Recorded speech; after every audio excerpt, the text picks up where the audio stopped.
الدنيا سخونة سخونة على الآخر.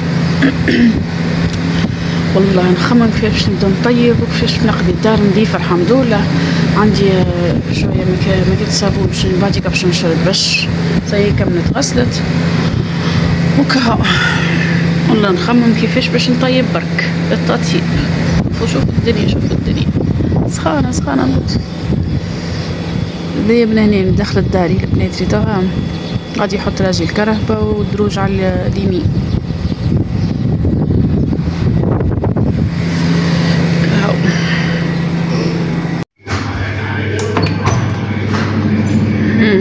هذه سي كملت نسمع فيها تعسرك. علاش قلت خليني نجبدهم اسمهم هما باش نجبدهم نحطهم في البانو وبعدين كان ننشرهم ندخل بعد ديريكت نشفو كهو الواحد دوش. الدنيا سخونة يا لطيف يا ربي، والله لطف يا ربي. عسلامة البنات، شي حوالكم؟ ان شاء الله تكونوا بألف خير يا ربي. اللهم صل وسلم وبارك على سيدنا محمد وعلى آله وصحبه أجمعين. أنا جيتكم اليوم فيديو جديد بروتين جديد متنوش فيه برشا حاجات، ماذا بيكم اتفرجوا فيه من الأول للآخر وما تزابيوش. نحب نشكر كل أخت انضمت جديدة للقناة تقولها ساعة مرحبا بيك وكتبت لي كومنتير زيادة يعطيك الصحة إن شاء الله ربي يبارك لك. وصحباتي واخواتي بتاع العادة اللي ما خليوهاش بيا ديما بالكومنتير في كل فيديو، ديما باللي جيم، ديما باللي فيو، إن شاء الله ربي يخليكم ليا، الله لا ينحيكم عليا يا ربي. وربي إن شاء الله يدوم عشرتنا في الخير. باهي اليوم قلت لكم جيتكم بروتين كيما شفتوا الطقس كيفاه الطقس على الاخر سخون والواحد ما نجمش ما يطيبش بالرسمي. راني نقعد ما نطيبش من بعد سي توفى الماكله في الفريجيدير نتلز باش نطيب، لازمني نطيب باش ناكلوا باش نفطروا نتعشاو هكا. قداش منهم كسكروتات، قداش من الحاجات الشايحه هكا. قلت نهارتها قمت عندي كعبة سردينة في الكونجيلاتور، جبتهم حطيتهم هكا على جنب. والله مخر البنات لهنا تعرفوا مخر على الاخر، وليت نطيب بما ان ولينا نقوموا مخر، الاولاد يقوموا مخر ويفطروا مخر، وليت نطيب في عقلي معني ما عادش نبدا نتسرع فهمتوا.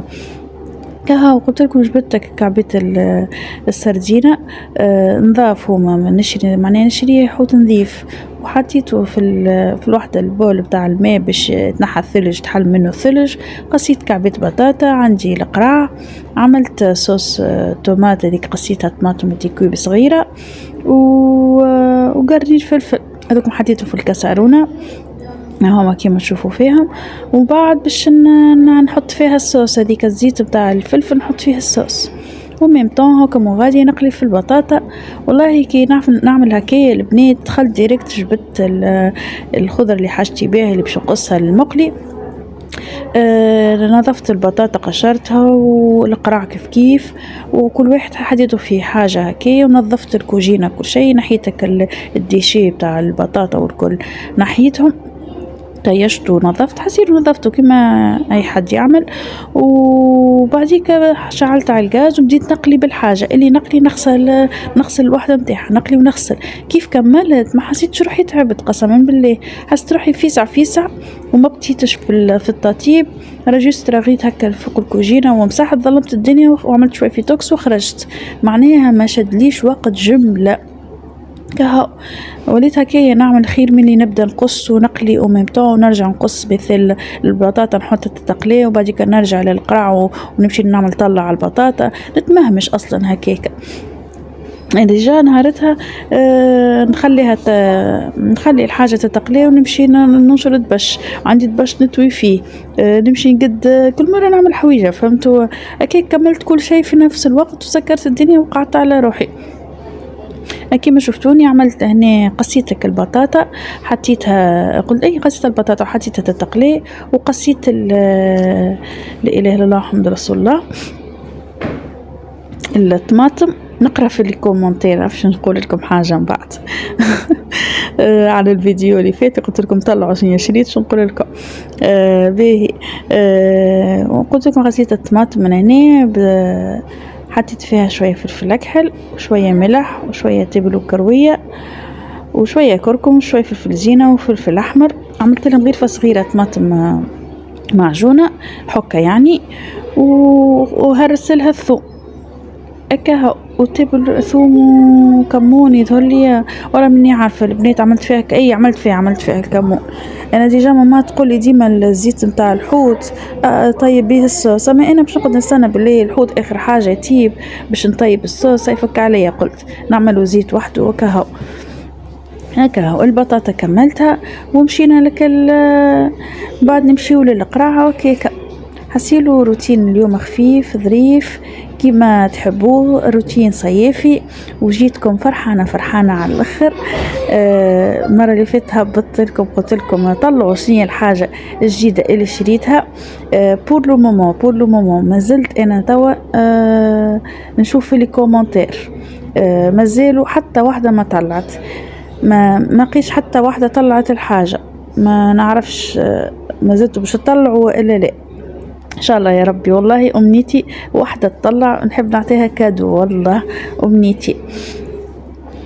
وما زالوا ان شاء الله بقدرة ربي. جاتني فكرة البنات من بعد الفازة هذه ان شاء الله كل مرة نعمل لكم مسابقة هكايا، وباش هكا نزيدوا نقويوا العلاقة بين بعضنا ونزيدوا فهمتوا هكا. حسيتها محليها الفازة. كان نقول لكم مثال على اي حاجة نعمل لكم مسابقة، عندي في مخي برشا حاجات وان شاء الله تو كان هكايا نقول لكم عليهم ونعملوهم فهمتوا. حاجات سهلين فكة في القناة بتاع كومنتارات لك باش تخرج لك في الدور في كومنتار، الحكاية الكل تصير في كومنتار وكها. هنا خليتك الصوص طيب على روحها ومشيت عملت القراءة كيف زاد حطيت قسمته على 3 مرات.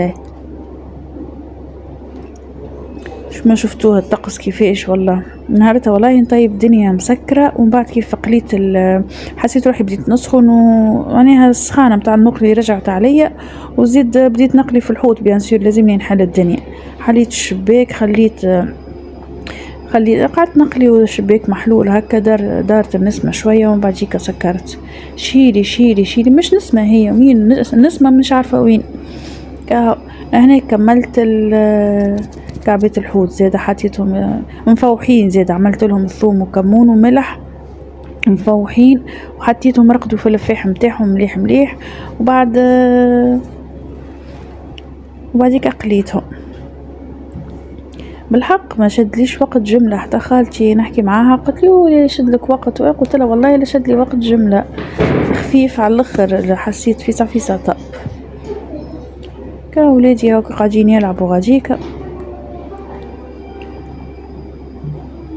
خليهم يركحوا غادي، خاطر كانوا باش يسيبوا لي في ايديهم يجيو يشدوا لي راسي، وانا كبدا مقلي ولا قلايه هكا ولا طنجره ولا حاجه ديما نخاف الحق تاع ربي، خاف الغاز يخوفني نخاف منه، سورتو قلايه هكا حاجه بتعرفش عليه هو حتى كبير وانا ساعات هكا اللي تصدق مني مثل قلايه ولا طنجره. خليه صغير لطف يا ربي، لطف على صغيراتنا الكل. البنات ما تنسونيش في الجيم والكومنتير فضلا وليس امرا، واللي مش عامله اشتراك في القناه تشترك وتفعل زر الجرس باش يوصلها كل جديد. ان شاء الله ربي يفضلكم، ان شاء الله ربي يستركم ويبقي يبقي الستر عليكم يا ربي. كيما شفتوني حطيتك اسمه هو الحوت ومشيت غسلت الصحن وميم طوم، انا ما قعدتش جمله. اليوم الروتين بتاع هذا على نهارين البنات، الجزء الاول هذاك الجزء الاول في نهار والبعد الثاني في نهار. تشوفوا ديجا مش نفس اللبسه.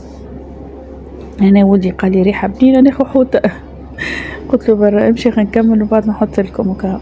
نحبش نقص يعني كي نبدا نطيب، نحبش يقول لي انا جعت وتوا تعطيني، لا تقعد تستنى والله تقعد تستنى.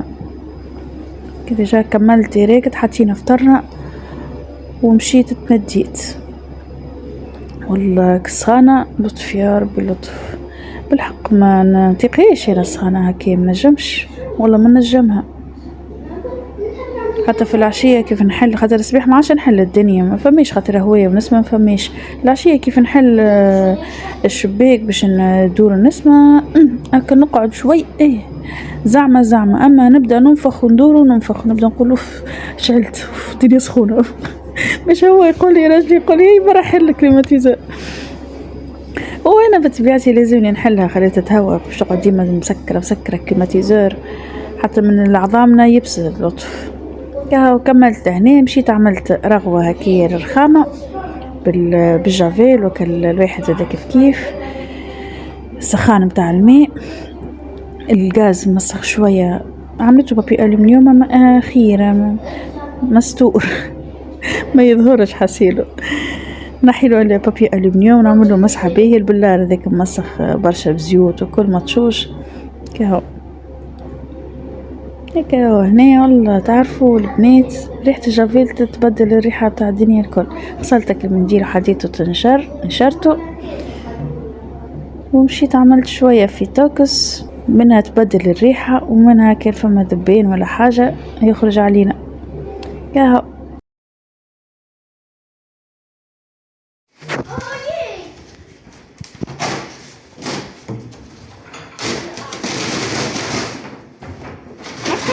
كردونة هاي برا مسيش. العمودي ما لقيتوش اكرم العمودي كبير برشا ينغزله ولا ما شاء الله.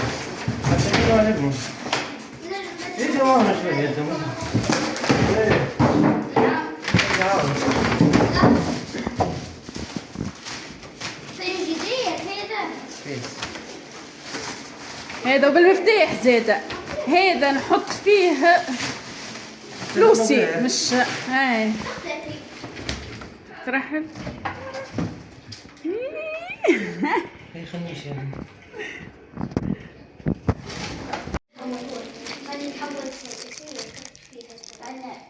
بتاع المهم والبحديك يعني يظهر لي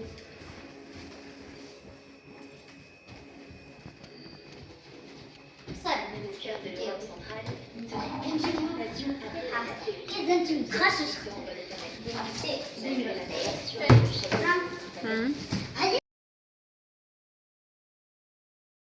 لي. وهذه هي الحاجة الجديدة اللي شريت فريز، وما يقولوا فريز لهنا كما الكونجيلاتور فوالا. برشا باش يقولوا علاش شريته البنات. بالحق راني عمري ما حكيت لكم اللي انا راني متعذبه في الكونجيلاتور، عمري ما نعمل حاجه لازمني ما باش نحكي لكم كيفاش. مثال ناخذ كونتيتي نتاع فريز لازمني نكملها، انا ما لازمنيش تبقى لي مثال ولا حاجه، لا ما تبقاليش. الدجاج كيف راجل يقول لي نجيب لك بزايد، لا نقولوا ما تجيبليش بزايد، جيب لي قد كي نشريو كورنو غلاس بار اكزومبل، كي نروحوا باش نحطوه في الكونجيلاتور ما نلقاش وين نحط. الفريجيدير متاعي صغير 280 لتر، من عاش اللي تفهم في الفريجيديرات تو تفهمني ومعناها تحس بيا شنو انا كنت نعاني بالحق. ناخذ طرف قارص باش نخبي طرف سيتروناد ولا حاجه ديريكت نجبدها، خاطر نحط في بلاصتها حاجه. قبل العيد مشيت فرغت وكل شيء كليناه باش نحط فيه اللحم، وصلت نجبد فيه على بعضه ونعطي فيه لشكون باش يوفيلي، على خاطر الكونجيلاتور ما عادش يكفيني الجمله. تو الحمد لله يا ربي بالرسمي راهو انقذني والله، انقذني البارح كيف جبت اللي كان في الكونجيلاتور نتاعي القديم هذاك. جبت كل شيء، قلت تغزر مسكينش كان حامل، راني راسه حاجات فيه، نبدا نخبي، نبدا ندز في حاجات، ما عنديش الحق نحط في دبوزة ماء باش تبرد راهو من الفوق، ما عنديش باش نعمل قوالب ثلج، ما عنديش بلاصه باش نحط قوالب ثلج. شني اخر باش نحكي لكم اي حاجه معناها انتم تعملوها تعرفوها تجي في الكونجيلاتور معناها باش تثلجوها. انا ما نجمش نزيد حاجه زايده هكا، حاجه زايده والله قرطاس معدنوس صغرون بقالي هكا شويه والله لقيت وين نحطه. اياه ما لقيتش وين نحطه. حسيلو انا عندي مده نحب عليه الفريز ويجيو فلوس ونصرفهم، يجيو فلوس ونصرفهم. عاد ايست انا والله ايست، وانا راقده من بعد ما كملت المقلي انا راقده يعمل هكايا راجلي جاي يدخل. قلت له كسبة جيت بكري؟ قال لي جيت خدمة واني راجع. قلت له فطرت؟ قال لي فطرت. قلت له عملت مقلي كان تحب نحط لك؟ قال لي لا ما عينيش تو فطرت. قال لي يا إكرام ما عندكش هكا تفتوفة؟ باش نحكي لكم معناها باش مخبيش عليكم. قال لي عندكش تفتوفة يا إكرام؟ لقيت فريز فرصة خليني نشريهولك. قلت له والله لا عندي. قلت له قديش هو؟ قال لي ب1000 يعني كما نقولوا مليون. قال لي ب1000 وفريز هكا كبير وكل. قلت والله عملني انا قلت يا رب يغزر فرصه. قلت لي ما عنديش فلوس. قال لي لقيت فرصه. قلت والله غالب مش كاتب مش مشكل. من بعد عمل لي قوم يزيك من النوم. قال لي يجي دخل معايا يجي. قلت له شنو؟ انا خرج كي شفتوني راني ننقز والفرحه راهو تلمو انا عانيت بالحق عانيت برشا. ما عنديش وين نحط حاجاتي يا ربي يا سيدي. مش جلبانه ما عنديش جلبانه على خاطرني كملتها فيسع باش توفى ما عنديش وين نحطها. قارص فريز كما قلت لكم قارص فريز حاجه هكايا باش نكنجلها ما عنديش وين نحطها. انا الخبز كنت نخبي خبز نكذبش عليكم نخبي خبز في الكونجيلاتور ما عادش نخبي في الكونجيلاتور. اما وليت كل نهارين نخبي نلوح خبزه ولا 2. ملي كنت منلوح كي تكون هكا تفتوفه ما نلوحهاش وليت كل يوم نلوح في الخبز هكا. هو عاد الحمد لله يا ربي الحمد لله يا ربي نحمدك ونشكرك ان شاء الله يا ربي.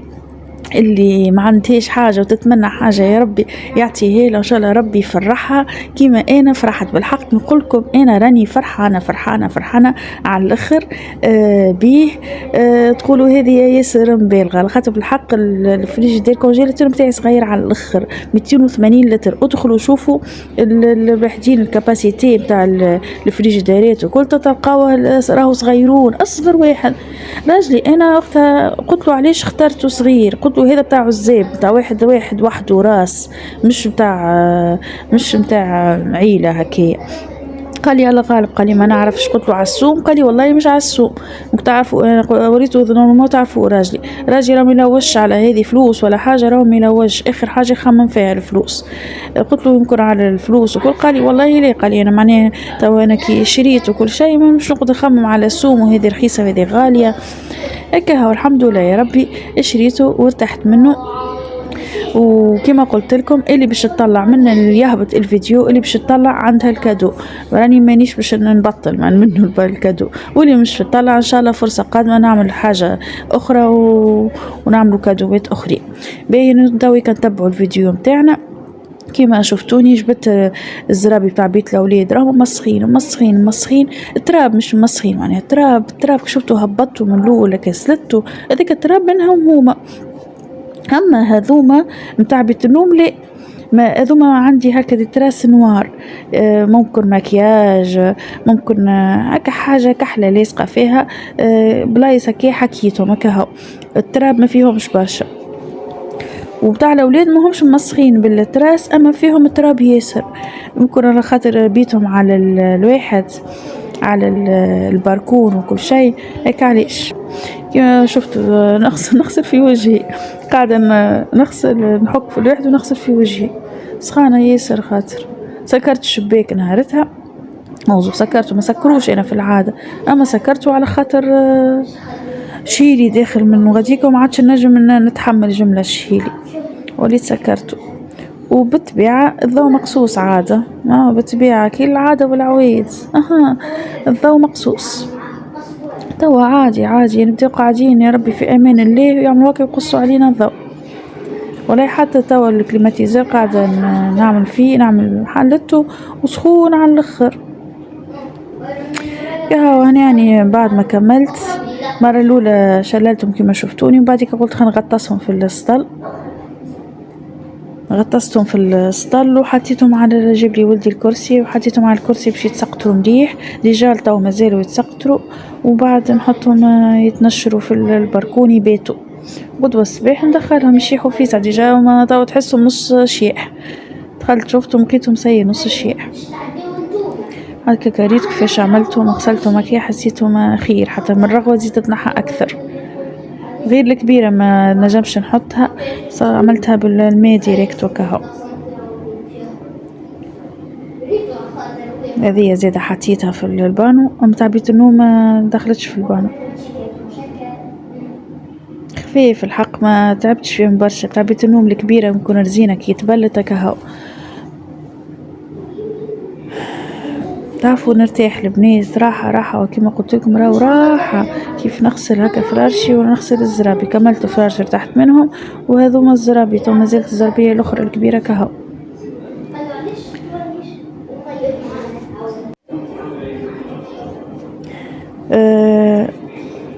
ندور تعبت سيء هنا سيء. أي قلت خليني نعمل بالوحدة هذيك وكهو. صبيت قعدت نغسل فيها مليح بهذيك، وكنت باش نخليهم يتسقطروا في البانو. بعد قلت لا، البانو باش يهبط باش يهبط منهم الماء، وباش يقعدوا مبلولين من اللوطة. نحيت البانو تتشرى تراوني كيفاش نحيت البانو وحطيتهم في الدوش ديريكت يتسقطروا او ديريكت يهبط الماء. طبعا بعد العشية شوية نمشي نخرجهم نحطهم في البركون نركحهم بالكرسي وكهو. كما قلت لكم البنات راهو مازالوا في مخي، راهو والله عندي في مخي بروجرام ان شاء الله باش نعملوا. انا قاعده ندرس فيه قدرة ربي ان شاء الله تو نعملوه مع بعضنا نقول لكم عليه. غير ما نحبش نعمل حاجه وبعديك ندور في كلامي، نحب ديريكت قلت لكم هكا هو. كملت لهنا سيء، شفتوا كلمه كيفاش والتراب.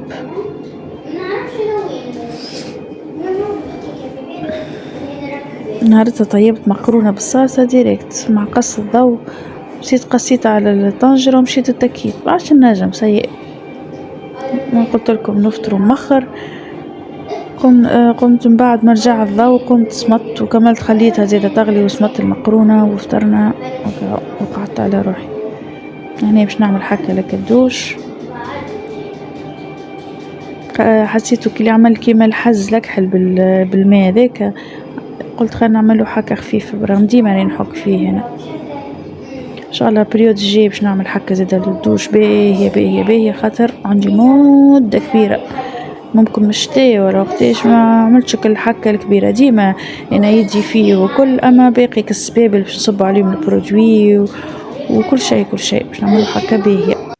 يعني هاك شفتوني حسيت باش نخليهم يتسقطروا في البانو على اساس انا راهو بعد حسيتهم ماهيش فكره باش نخليهم في البانو باش يسيبوا ماهم ديريكت. جاتني الفكره قلت لا خلينا نحطهم يتسقطوا منهم للدوش خير، وكيفاش نخرجهم من بعد نحطهم في البانو باش الدار ما تتبلش خاطر الدار نظيفه وكهو. هكا لهنا وصلنا لاخر الفيديو متاعنا البنات. ان شاء الله يكون عجبكم، ان شاء الله يكون خفيف ظريف. ما تنساوش باش تعملوا لي جيم وبرشا برشا برشا كومنتير، وان شاء الله ربي يفضلكم ليا والله لا ينحيكم عليا يا ربي. مش عامله اشتراك في القناه فضلا وليس امرا تشترك وتفعل زر الجرس، وان شاء الله يكون انا عند حسن ظنك يا ربي. ونتقابلوا في الفيديو القادم ان شاء الله، وبالسلامه.